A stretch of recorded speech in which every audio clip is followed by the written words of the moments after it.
This channel does not promote any violent, harmful, or illegal activities. All content provided by this channel is meant for an educational purpose only. খানাখন্দে ভরা রাস্তা মুর্শিদাবাদের নবগ্রামে school van উল্টে আহত খুদে পড়ুয়ারা। অনুদান ভাতা চাই না, রাস্তা ঠিক করুক সরকার, দাবি ক্ষুব্ধ অভিভাবকদের।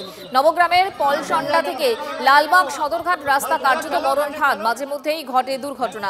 আজ স্কুলে যাওয়ার সময় পড়ুয়াদের গাড়ি একেবারে উল্টেই যায়, আহত হয় 4 পড়ুয়া। রাস্তার গর্ত ঠিক করতে মাঝে মধ্যে ইট বা ভাঙা রাবিশ ফেলে সাময়িকভাবে পরিস্থিতি সামাল দেওয়া হচ্ছে, কিন্তু 2-1 দিনের মধ্যেই তা উঠে গিয়ে পুনরায় বিপজ্জনক হয়ে উঠছে রাস্তা। মানে স্থায়ী কোনো সমাধান নেই। কেন স্থায়ী কোনো সমাধান নেই? এলাকার প্রশাসন, এলাকার কি বলছেন তারা জানবো। কৌশিক আমাদের সঙ্গে রয়েছেন, কথা বলবো তার সঙ্গে। আমাদের প্রতিনিধি কৌশিক।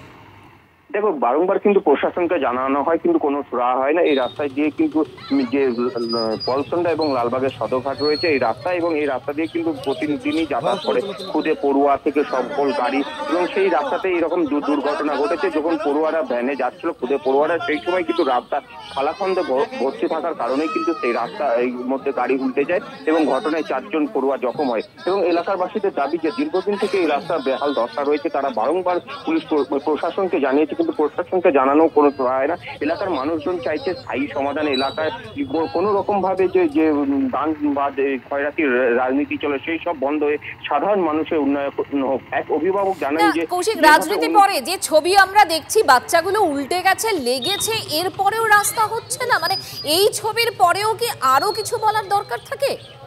দেখো, মুর্শিদাবাদের ক্ষেত্রে তুমি যদি দেখে থাকো, এই নবগ্রামেই দেখেছিলে খাটিয়ায় চাপিয়ে এক রোগীকে নিয়ে যাওয়ার ঘটনা তুমি সামনে দেখেছিলে। এইরকম ঘটনা মুর্শিদাবাদের একাধিক জায়গায় দেখা দিয়েছে।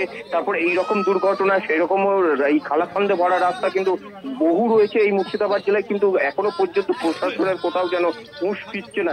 যেখানেই জানানো হয় এই বিষয়ে, আমরা পঞ্চায়েত প্রধানের সঙ্গে কথা বলি, তিনি জানান এই রাস্তা তার হেফাজতে পড়ে না, কারণ এটি জেলা পরিষদের রাস্তা। শুধু পরিস্থিতির দিকে নজর রাখো, কারণ অনুদান আছে, রাস্তা নেই। কবে স্থায়ী সমাধান আর কবে, এই প্রশ্নটাই তুলছেন এলাকার মানুষজন। নজর থাকবে আমাদের।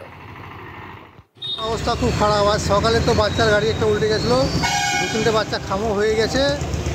স্কুলের বাচ্চা টুকটুকে যাচ্ছিল, গর্তে পড়ে বাচ্চা মানে গাড়িটা উল্টে যায়। এই রাস্তা টোটালটা কি খারাপ? পুরোটাই খারাপ।